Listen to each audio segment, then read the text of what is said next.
Today on the Bangalore Torpedo Says podcast, we're going to be discussing YouTube putting educational content behind a paywall, my issue with the everyday carry hobby, and a whole lot more, so go ahead and stick around.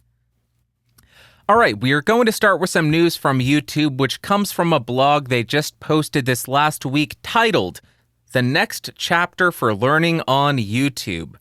They discuss 3 new features that they are going to be rolling out specifically geared towards educational content.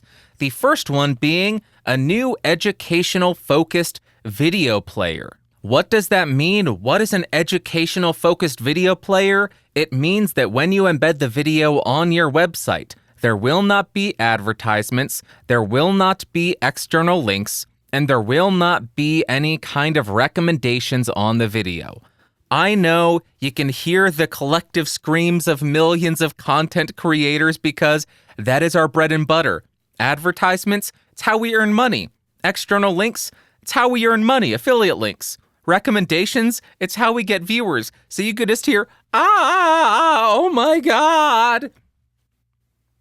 I don't think this is going to have any impact on us. I imagine this will be a very select few groups or institutions that have access to this, and I am thinking it's probably going to be a paid service. Because there's no way in heck that YouTube would say, let's go ahead and roll out an entire new system where we don't earn any money. It doesn't make any sense. No advertisements means no ad dollars for YouTube, so they need to fund it some other way. No external links. I suppose that's good for YouTube because that will keep people on the platform, but then no recommendations? That's kind of why YouTube exists. To show people, hey, you'll want to watch this next, keeps people on the platform. The longer they're on the platform, the more opportunity they have to show that individual more ads, meaning more ad dollars. But they are eliminating recommendations, and they don't have advertisements on this service. So, to me, it's pretty obvious this is going to have to be funded some way, which leads me to believe this is going to be something that a university or some other educational institution will say, yeah, we want access to this. We will give you $10,000 a month. Let us have access to it. Now, why would an institution pay for this?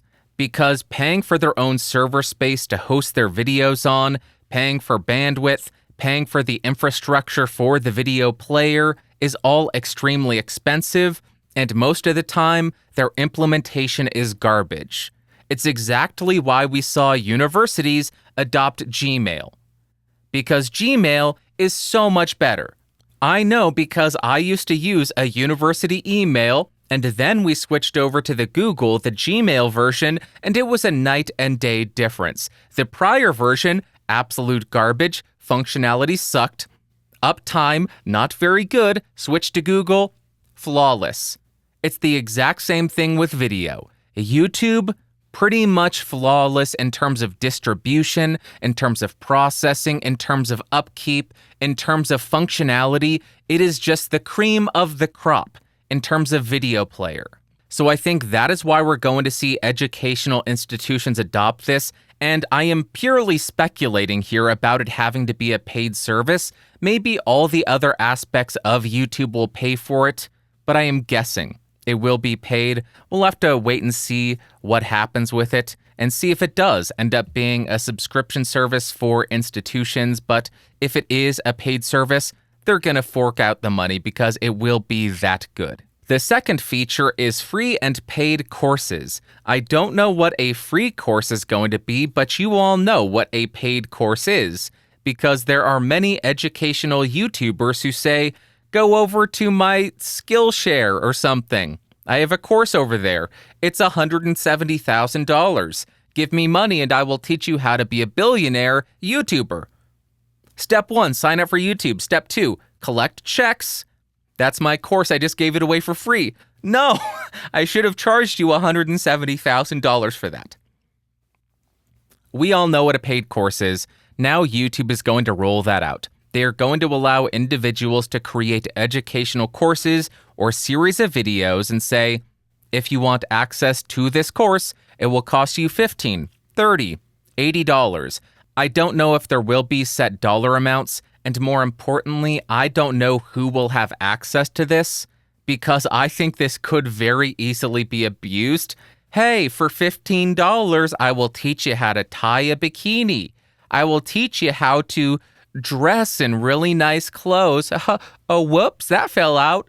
I can see that. I imagine YouTube will have to have some kind of system to limit abuses, and I don't think everybody will have access to this. Maybe there is something in the algorithm that is telling them, hey, this is a podcast, which is something we talked about a couple of weeks ago, but is also saying, hey, this is an educational channel.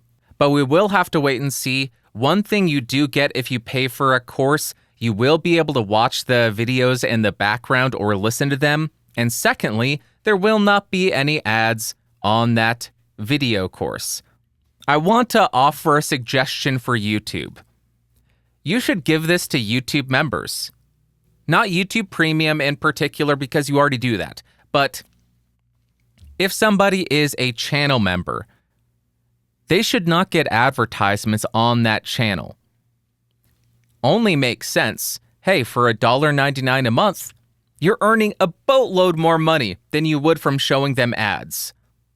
Give them ad-free viewing on that channel. Makes perfect sense. Goes in line with this. And the final feature they are rolling out are quizzes. That is right. You can run quizzes on your, on the, I can't remember the name, my brain is farting, community tab. On the community tab, you're able to post quizzes.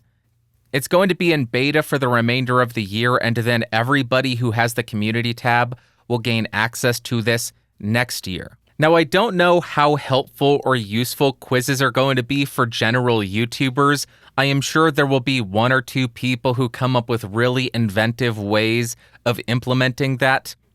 How would I, as a microphone reviewer, create a quiz? What's the best frequency? That's a poll. That's a poll. There's no way for me to actually run quizzes. Maybe they will implement the school emails with YouTube, and then the educational videos can tie to a quiz on the community tab, and then taking the quiz on the community tab can give you credit because it is tied to your university email, and when you take that, your professor will get notification that you completed it and give you the score. Maybe that's why it's being generated.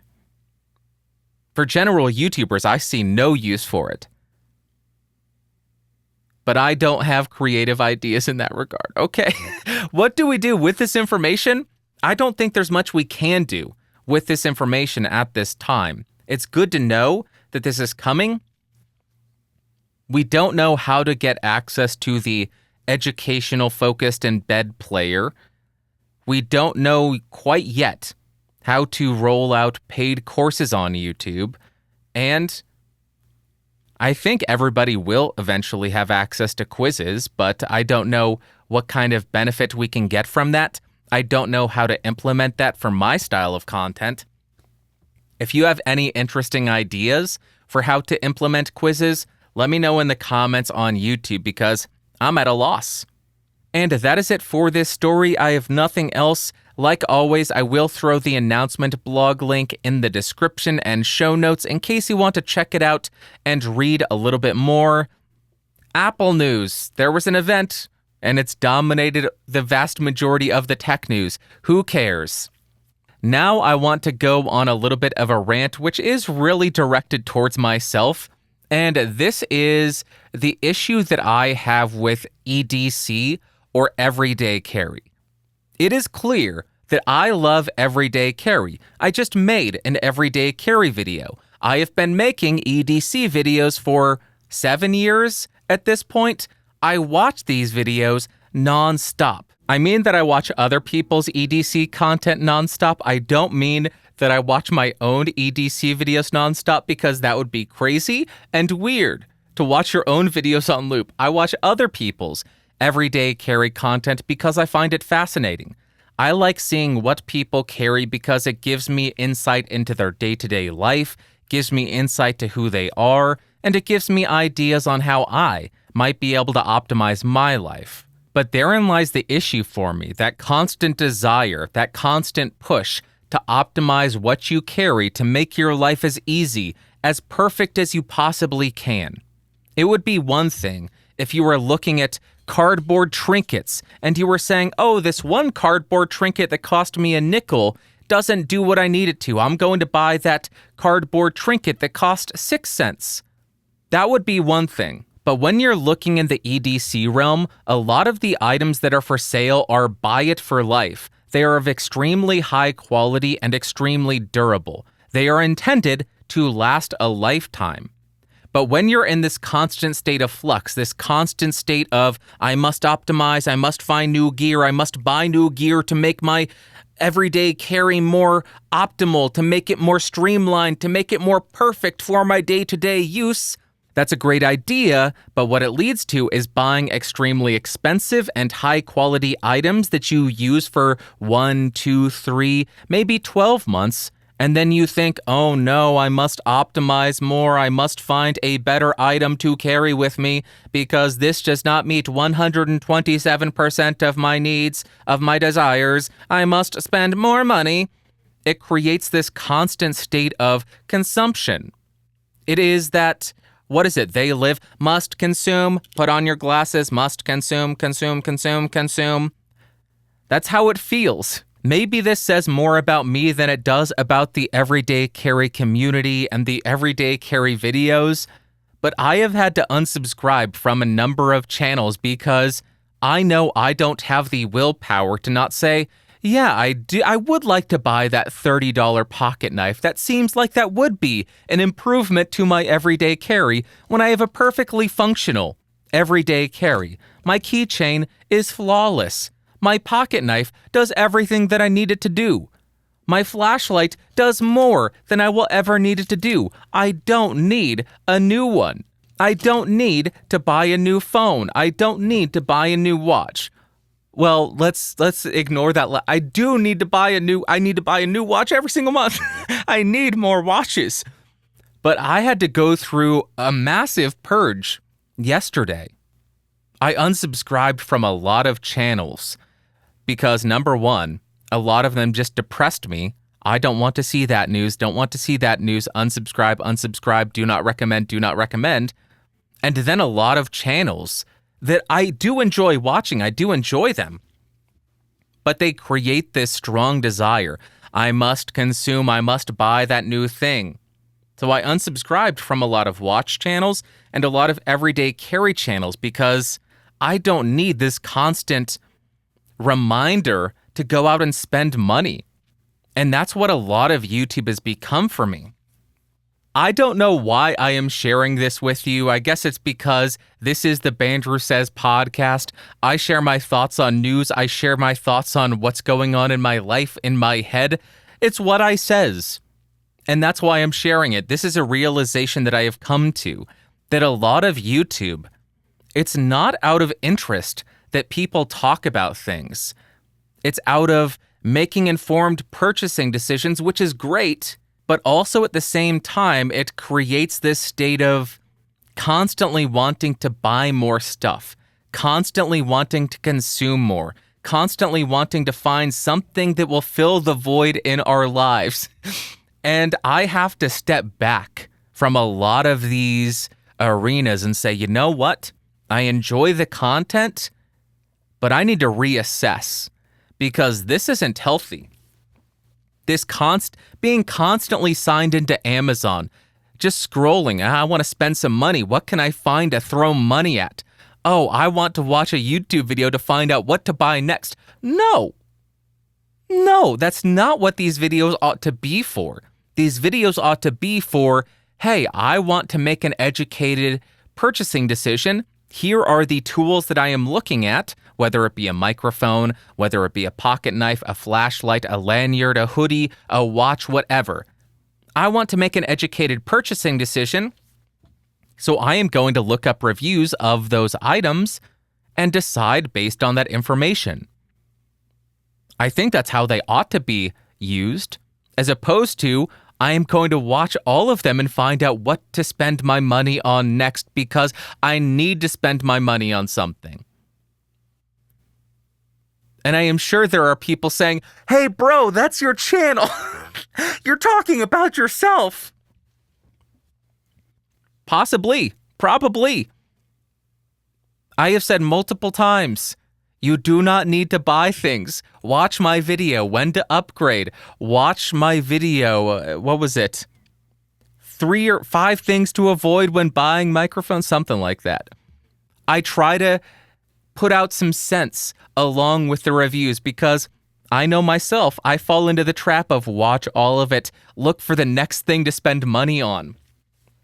And I don't want my channel to be that. So I try to throw out some common sense here and there about it, and I have been very adamant, do not go into debt to buy audio gear. Don't do it. And I am loving that I am seeing that in the watch side of things as well. Do not go into debt to buy watches. It's a freaking toy on your wrist. Do not go into debt. Do not put yourself in financial hardship to get into it. It's a freaking watch, you dummy. Don't be dumb. That's my rant. I have had to take a step back because I love everyday carry. I love trying to optimize my life. But at what point does this constant desire and push to optimize your life become a detriment? It becomes a time waster. Because I have all the tools that I really need day to day, it's just about finding, what tool might be more perfect for me? What tool might create this identity in my head of who I really am because I'm that rugged outdoorsman who can hunt and live off the... No, that's not me. I live in a city. I don't hunt. I couldn't even skin an animal if my life depended on it. So no, I don't need that buck knife to go off the grid with a GPS tracker. It's not me. Now I'm just rambling. My rant turned into a ramble. The ramble says, ramble! That's something from my band. I don't know why that became a thing. Ramble! There's 4 people in this world who are going to find that funny and none of them listen to this show. Okay, what have I been testing? You have been listening to it. I am using the Mojave MA-D, a $160 handheld dynamic microphone from Mojave. If I am not mistaken, this is Mojave's first dynamic microphone, let alone their first handheld dynamic microphone. Now, currently I have their website pulled up and I want to read you one little blurb from their marketing release from their product page. While there are many well-known dynamic mics on the market, most of which are known for their presence peak, we set out to design the smooth alternative. The MA-D delivers a full frequency response without the harshness common to most common dynamics, creating the richness and musicality we set out to deliver. So that is what they are going for. They are going for a smoother, more neutral-sounding microphone that doesn't have that really big presence peak, that really bright or obnoxious 4, 5, 6K region. We'll see. We'll see. I already recorded the comparisons to 17 dynamic microphones, or 17 microphones, not just dynamics. No way in heck am I going to include all 17 in the video because that would make the video unwatchable. I need to cut out 7 or so, maybe 8 or 9. But it's good for me to hear them, and maybe I will save all the comparisons and dump them on the Podcastage 2 channel because I think it is helpful to have them, but trying to make a video that's consumable and not daunting is very important. Hey, want to look at a handheld dynamic microphone with no switches and watch a review of it? Oh, it's 25 minutes long? No thanks, pass. You gotta do 10 minutes. I struggle with that too. I would love to go back to the days of being able to crank out a 5-minute review. Goodness gracious, that's the dream. A 5-minute video? I should try to do that again.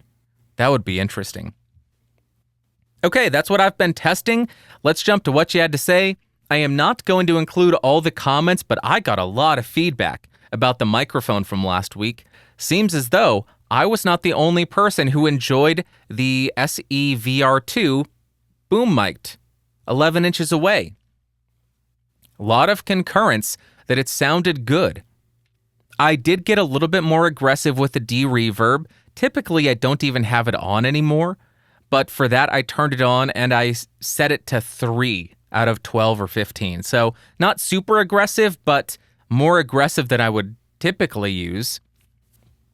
And I think the results were pretty nice. Okay, jumping to actual comments. The first comment comes from Kryptonic HD. He says, I think people complain about YouTube because it used to be simpler, but now there are more options, and with those options, they know whether or not you're interesting enough to stick around. Can't just be a face. Gotta have a personality to make people stick around. High-quality content helps for sure. Kryptonic, thank you very much for the comment. I think you raise a very good point, and I agree. It has gotten significantly more difficult to succeed on YouTube over the last 5-10 years. The competition is insane now. You can't just make good content. As I mentioned 1 or 2 weeks ago, you also need to have incredibly enticing titles. You have to have amazing thumbnails. You need to have the best editing. You need to have cold opens and then tie it back and then every 30 seconds say, don't forget to subscribe, and then have a little fart button that pops up and says, give me a thumbs up. You have to do so much stuff. I want to do that now. A little fart button pops up. Don't forget to fart. I am a child. This is ridiculous. But yes, the competition is steep. I look at other audio channels and I see what they're doing. I see that they are playing the game that YouTube has set up. Also, sorry for the plosive. I try not to pop this microphone, but I got one. One of them in there so far. I see them. I see the audio channels making sure they have their face in the thumbnail, because having your face in the thumbnail apparently, through analytics, shows that it has a higher click-through rate. I see audio channels removing timestamps from their descriptions to try to increase watch time. I understand that is better for you because higher watch time tells YouTube, hey, this is a great video, give it to more people. I saw one audio channel whose thumbnails were Mr. Beast-esque. I would never say as good as Mr. Beast because nobody's thumbnails will ever be, or have been, I should say. But this audio channel's thumbnails were Mr. Beast-esque. And their views were illustrative of how effective that can be. So I understand exactly why they are doing that. With that being said, I have said this many times before. My approach to YouTube is pretty much counter to what you should be doing on YouTube if you want to succeed. First, titles. My titles are not enticing. I don't have, you won't believe this microphone, whoop-a-doop-a-doop. It doesn't have, this microphone's crazy. Best microphone under, none of that. Shure SM7B review/test versus SM58, SM57. There's nothing enticing or intriguing about that. You know exactly what you're going to get. It creates no mystery. It creates no incentive for somebody not looking for that content to click on it. That's why people create enticing titles. You're trying to get somebody to feel this need, this desire, to click on your video. I don't do that most of the time. Then we have my thumbnails, my amazing, totally clickable thumbnails. What are they?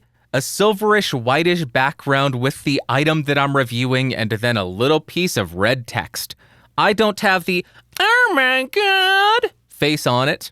I don't have my face in the vast majority of my thumbnails, which some would say does make them more clickable because this thing ain't clickable, boys. Ain't gonna work. So I don't have that. And that ultimately decreases the click-through rate of my videos, which makes the YouTube algorithm say, hey, this channel sucks. People don't like the videos. Let's not distribute it as much. And then we have one of the dumbest things I do, which I think is one of the best things that I do. It's something that I have been doing since 2017, 2016, before they even put the chapter markers in the timeline. What am I talking about? Of course, it is the timestamps. When I was researching gear, I would go to a 15-minute review looking for one piece of information. Could I find it? No, never. Did they have it in the videos? I have no idea. It was a 15-minute video. I wanted 10, 15, 20 seconds of information. Couldn't find it. So my goal was always, I want to give people the exact information they're looking for. If somebody wants to hear how much background noise from a keyboard this microphone picks up, they will watch 20, 30 seconds of my video and move on. That also tells the YouTube algorithm, crappy video, don't show it to anybody. All of these things that I do, in my opinion, make for a better viewing experience for the people watching my videos. In the algorithm, it harms my channel. They are counter to what you ought to be doing to succeed on the platform. So I understand why a lot of audio channels, why a lot of people, a lot of content creators on the platform do what they do. I understand why they make the face. I understand why they create the question in the title, because it creates a need, a desire to click on that video and find the answer. I understand why people remove the timestamps from their videos, because that will force people, maybe not force, but it will incentivize people to watch more of the video to find the one piece of information they're looking for. I get why they do it. I understand they are trying to play the game that YouTube wants them to play. I don't want to play it. I'm not going to. Does it harm my channel? Absolutely. Do I care? Maybe a little bit, but if the channel dies, who cares? It's a YouTube channel. I did what I set out to do. I made the videos that I wanted to see that weren't being made at that time. Now they are. Cool. I could stop, and there would still be people making those videos and succeeding and doing great things. And then if I ever wanted to research a microphone, I know that now there will be 50 of them that I could watch and get the information that I need. But don't you dare think I'm disappearing this easy. Not a chance. I am going to fight to the end. I'm going to start doing the clickbaity titles and thumbnails. What if I did that for a month? That would be a fun experiment. Maybe we should do that. I am disclosing this here, and you let me know if that would be a fun experiment. Just play the exact game that YouTube wants people to play.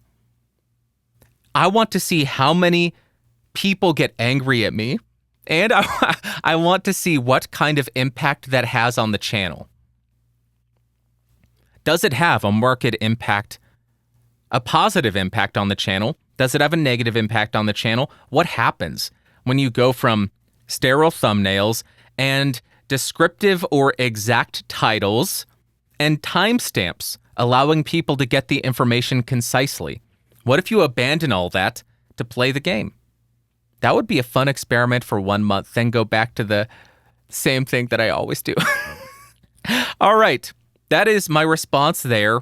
Thank you very much. I agree. Competition is difficult. You need to be amazing at making content. You have to have a great personality, great thumbnails, great titles, great editing, great sound, everything. Everything needs to be perfect. So be perfect, scrubs. Next comment comes from Icon. I am the scrub in this story, to be clear. Next comment comes from Icon6754. They say, "Hey, Bandrew, which camera/lens does you use to record your videos?" Thank you very much for the comment, Icon6754. I know many people will be disappointed when I say this. I have not researched cameras since 2015, when I initially bought my first DSLR, which was a Canon 70D. Researching Nikon, Canon, Sony really wasn't big in terms of videography at that time, so I did not do any research into Sony. It was really between Nikon and Canon. I liked Canon more. That's what I landed on. And since then, I've just been stuck in Canon. I see no reason to change. I have no desire to change cameras and spend thousands of dollars on it.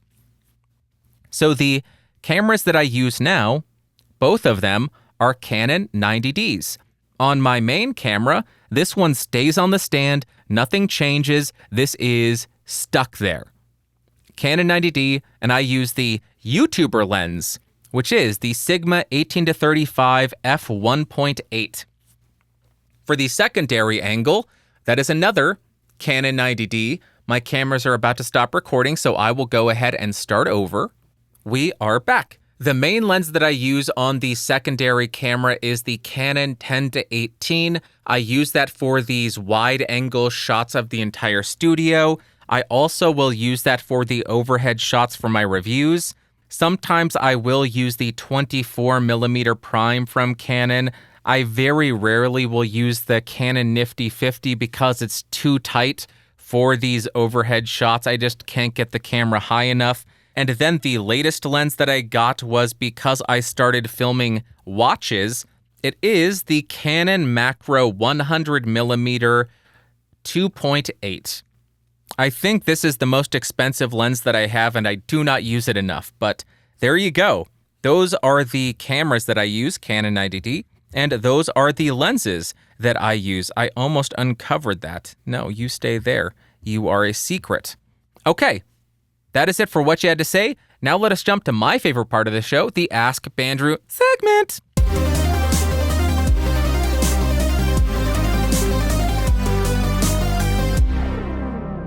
Welcome back to the Ask Bandrew segment, the segment where you ask me, Bandrew, and I answer you, listener. Thank you very much, listener, for asking Bandrew. If you have questions that you want answered, go to askbandrew.com. Again, askbandrew.com. And finally, askbandrew.com. There are instructions on how to send in audio, video, and text. I do prefer audio and video sub 1 minute because that keeps the show going. We get to hear from you, and you get a break from me. Sounds like a win-win-win-win-win-win-win for everybody involved. So send in audio and video to askbandrew.com. First submission comes from APOC. Go ahead and take it away, APOC. Hey Bandrew, it's APOC from Portugal. On episode 312 of the Bandrew Says podcast, you mentioned that you bypassed the noise gate on the Rodecaster 2 because you have never been able to use an analog noise gate in a way that makes the audio sound correct.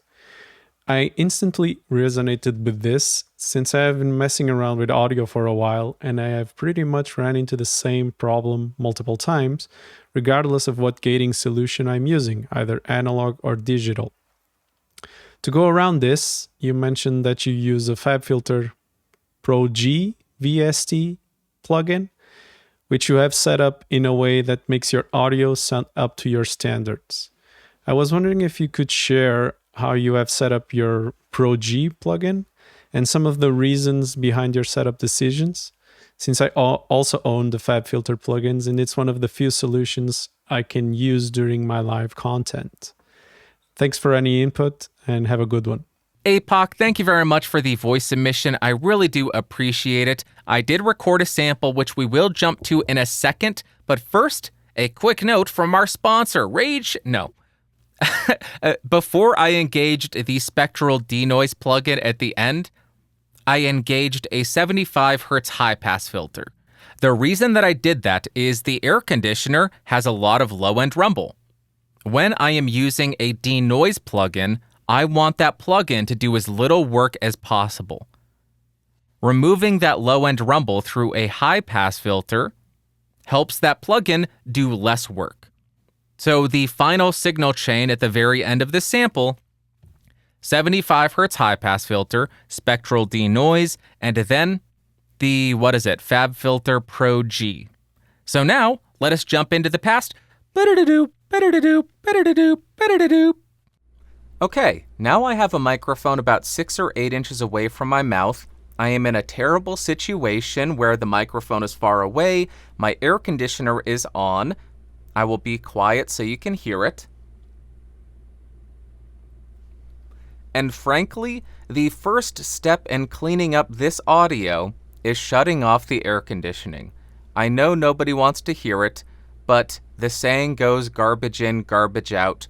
This is not what I would use if I was trying to produce a professional sounding piece of audio. I would shut off the air conditioner. But now let me go ahead and engage the Pro G plugin. And I started with the Smooth Vocal MTK preset, and the threshold is going to differ for every single recording based on how loud you record. I have my ratio set at 5:1, range at 8 dB, attack 4.5 milliseconds, release almost 1 second at 944 milliseconds, hold of 5.5 milliseconds, knee of 8.88 dB, and look ahead of 0.3 milliseconds. Now, one more piece of information here.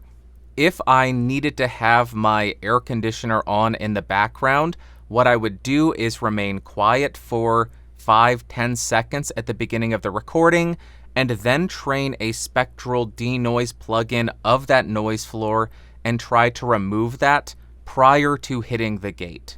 So let me go ahead and do that now. I will engage the spectral denoise.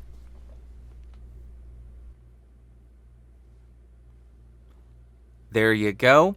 And now I will add my gate. Let me go ahead and turn it back on. This is going to be a nightmare to edit in post because I have to do 4 or 5 different exports. But now the gate is engaged. But the difference is the gate is engaged after doing a spectral denoise to remove that background noise.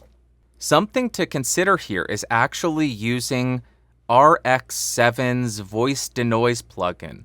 I assisted somebody in setting up their live streaming setup. They weren't happy with the background noise they had, and they were able to run RX7 voice denoise, which is in the $30 plugin kit. They were able to run that in real time. So that's something to consider. Use the RX7 voice denoise, or I think it's RX10 at this point. Use the voice denoise plugin, and then run into your gate. Actually, I will be using the RX7 voice denoise. That's what I will use. I have just made the decision. Okay? Hopefully that answered your question, APOC. Thank you very much for the voice submission. Best of luck. Hope that helped. Next, we have a voice submission from Fatty McFatface. I swear I am not being mean. That sounds so mean. They said that's their name. I am not calling them this to be mean. I feel mean. That's what they say their name is, Fatty McFatface. So Fatty McFatface, take it away. Not mean. Hello, fellow Earthlings, and hello, Bandrew. Bandrew, my questions to you revolve around your older content as well as your re-review series. If I watch an older video that has had a remaster made of it, say for example your SM7B review, for some reason, the older review has a lot worse audio quality than the modern one, even though both videos use the same microphone. Is this difference caused by YouTube changing their audio processing over the years? Or is it something that you changed with the way that you record your videos? Is the difference in audio quality the reason why you make the re-review series? Or do you do it because you have better testing methodology than you did in the past? On an unrelated note, Bandrew, you're an amazing content creator. You've given the internet a wealth of information so that we can all make better purchases with our money, and I wish I would have found you a lot sooner because this microphone sucks and it has 2 layers of EQ on it. Thank you very much for the voice submission. First thing I want to say, I don't think it sounds like your microphone sucks. It's perfectly listenable. Naturally, if you do have to do 2 layers of EQ to make it listenable, sounds like a bad match, but as long as you're able to get it to be functional and listenable, I don't see any real issue with this. This is interesting. Your voice submission is very interesting. Why do I say that? Last week, within the last 4 days, I received 2 comments asking this exact question. And then I pull this voice submission from maybe 2 weeks ago, and I got this exact question. Lucky me, this makes my job easy because I already walked through all of this. The first reason my audio sounds different is my presentation style is drastically different. If you look at my early videos first, please don't. But if you were to go back and listen to them and watch them, I am screaming, oh my God, I'm so tense. Ah! My throat is tense. I am screaming. I am yelling. My voice would go by the end of a podcast. And by changing how I'm speaking, I sound more relaxed. I am still a very loud talker, but I am not yelling. I am not tense. So if you are asking about why my spoken words sound so different from mic to mic, or from microphone to the same microphone just 7 years apart, that is a big reason. The second reason why my electric guitar sounds so different, I have a different electric guitar, I have different pedals, I have a different amplifier, I have a different speaker, I have an isolation cabinet, and I have gotten better at placing the microphone on the guitar cab, and I have become much more consistent at placing the microphone on the guitar cab. Back in the early days, it was very loosey-goosey. Third, the acoustic guitar sounds very different because now I have a different acoustic guitar, but I think when I did the AT2020, it was the same Taylor Big Baby, but I got much better at placing the microphone. I was just winging it back then. I think for the AT2020 review, I had it near the sound hole. Not ideal. Now I put it around the 12th to 15th fret, about 12 inches away, angled slightly towards the sound hole. The placement has gotten much better, but with the acoustic, the room plays a much bigger role because it resonates from all sides and sends out audio. The treatment in my room is much more thorough and much better audio treatment. The fourth reason the audio is different, the sound treatment. The sound treatment is much better. Now all of my windows are covered by sound blankets. I have higher quality audio treatment all around where I record. Just a much better sounding environment than what it was in 2015, 2016. Huge improvement. Number 5, my microphone technique has gotten significantly better. Back then, I would typically get right on top of the microphone, or I would just be all over the place. Why not talk over here? Why not do this? Okay, we're going to talk over here now. Let's just go over here. Who cares? Just whatever, man. And now I am much better at microphone technique, and again, much more consistent. I have little measuring sticks that I keep right here on my desk. For a dynamic, if I was reviewing it, I would try to stay about 3 inches away and try not to put plosives properly into the capsule. I should not have done that. I'm going to have to attenuate that part a lot. I apologize to everybody. You get the point, though. My microphone technique and consistency has gotten a lot better. And then sixth, I do if anybody's just listening, I said 6th and held up 5 fingers. That's why I was giggling, because I just went full stupid person. The 6th reason, I do have a different audio interface that's going to not have a huge impact, but it will likely have a little bit of an impact. Back in 2015, 2016, I don't know if I was recording, I don't think I was recording 24-bit. I don't think I was recording 48 kilohertz. I don't know. I don't think so. But I don't think that would have a massive impact. So there you go.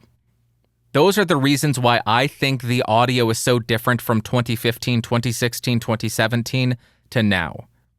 As far as YouTube, I haven't seen anything about their audio codec changing. I do know that I have watched older videos on YouTube and thought, yikes, that audio sounds terrible. I don't know if that audio always sounded bad. I don't know if they have downgraded it as views have declined. I don't know what has changed. I wouldn't be surprised, though, if older videos had a worse audio codec or have been downgraded to lower quality. That's always a possibility. But I don't have the history of audio codecs used on YouTube. I don't have a change log for the audio codec or the change in data set or downgrading of historical videos that don't get traffic as much. I don't know how they handle all of that, so I can't answer that. I wouldn't be surprised, though. And then the final question you ask is, why do I do re-reviews? Is it because my audio is better, or is it because the testing has changed? Why do I do it? I do it because I believe that I am much better at what I do now. When I was just starting out, I was winging it, trying to figure out what the heck I'm doing. If you watch one of my 2016 reviews, they can be 6-7 minutes long. Now, it's rare to get a review that's under 15 minutes long. It's because I do a lot more tests. I do comparisons. I am much more exact with what I am doing because I do feel an obligation or a responsibility of platform. I've talked about this over the years. As my audience has grown, I have felt a much stronger obligation to ensure what I do is accurate and correct and not misleading. So I think that is a big reason why I ought to go back and do these re-reviews. My testing is much more thorough now. That's another reason why my videos are 15-20 minutes long now. I compare the microphones to 7, 8, 15 different microphones. I type with a loud keyboard. I clap in an untreated space. I do the distance test. I do the plosive test. I do a lot of different tests to give a better understanding of these microphones. And if the microphones are still around, are still popular, are still being researched, I would feel terrible if somebody was coming to my channel, getting that older information when I know I could do a much better job at presenting it and providing a fully fledged image and understanding of the microphone that I'm reviewing. And the final reason, I almost forgot to say this, I have now tested hundreds of microphones. I have much more experience now. So my opinions might change over 7 years. It's interesting if the opinion doesn't change. It's interesting if the opinion does change. Why or why not? So there you go. Hopefully that helped answer the question, Fatty McFatface. I swear I am not bullying this person. That's the name that they gave me. I feel like a real jerk. I am not calling you fat. Let's go to the final voice submission from Matt. Take it away, Matt. Kia ora, Bandrew. Matt here in Paraparaumu, New Zealand. My question relates to getting older and high-frequency sounds. I'm 46 now, and if I do any of those hearing tests that are around, I can't hear anything above about 14K, which means that when I'm comparing two mics or a mic setup, I can't tell if there's anything funky going on in those higher frequencies because I just can't hear it, regardless of what headphones I use. So my question is twofold. One, are there any funky high-frequency sounds in this recording that I don't know about? And two, how important do you think those frequencies above 14K are in a vocal recording? Just speech, people talking, voiceovers, for example. Would it be okay to just low pass out all frequencies above 14K to make sure that what I'm hearing is the same as what the person on the other end is hearing? Or should I just trust that most mics are not going to do anything too weird in those upper frequencies and roll with it? Thanks, Bandrew. Love the show. Thank you very much for the voice submission, Matt. I really do appreciate it. I do want to clarify something. In the voice submission, he says he can't hear above 14K, but in the email he followed up with, he said, no, I just checked, it's 15K. Question 1, are there any funky sounds in your recording above 15K? I didn't hear anything funky, and I even dropped it into Logic Pro, opened up the visual EQ, and looked for anything above 15K. I didn't see anything funky going on. Didn't sound funky, didn't look funky, so I don't think there was anything funky going on. But somebody who's 17, 16 watching this who has a brand new set of ears, tell us, is there something funky going on in there? Let us know. And question number 2, how important are those frequencies above 15 kilohertz for spoken word recording?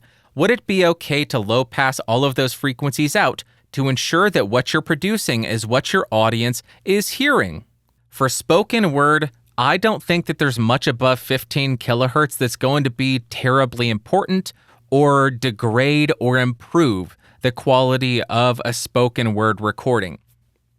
I think There are some people who low pass at 10, 12, 13 kilohertz on their spoken word recording.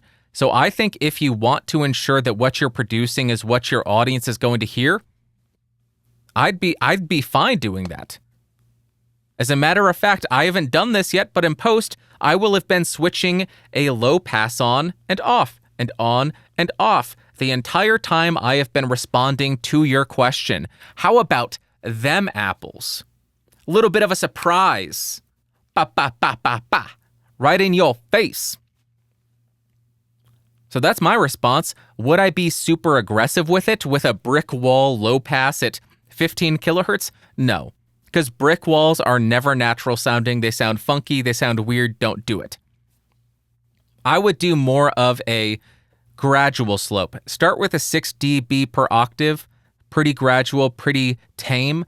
And then if you end up needing to get a bit more aggressive, go up to 12. That way you can roll it off, but it doesn't seem like a brick wall where there's nothing above 15 kilohertz. Above it, it's just attenuated a bit. There you go. I would love to hear from anybody who produces professional audio for films, something like that. Would it be acceptable to low pass at 15 kilohertz to clear up frequency spectrum in the recording, in the mix? I've got nothing else. This recording went on a lot longer than I wanted it to, and we are going to wrap up there. No movies of the week because I have not had time to watch any. That's it. Thank you so much for watching. Thank you so much for listening. I love you. You are amazing. I hope you have an amazing rest of your week. Have an amazing Sunday, Monday, Tuesday, Wednesday, Thursday, Friday, Saturday. Next Sunday, I will talk at you. You are the greatest human being alive. Listen to me when I tell you this. Listen to me. You're the greatest. All right. What am I doing? I am a crazy person. Do not take me away. I need to keep recording. All right. I will talk to you all next week. Thank you so much for watching. Bye-bye.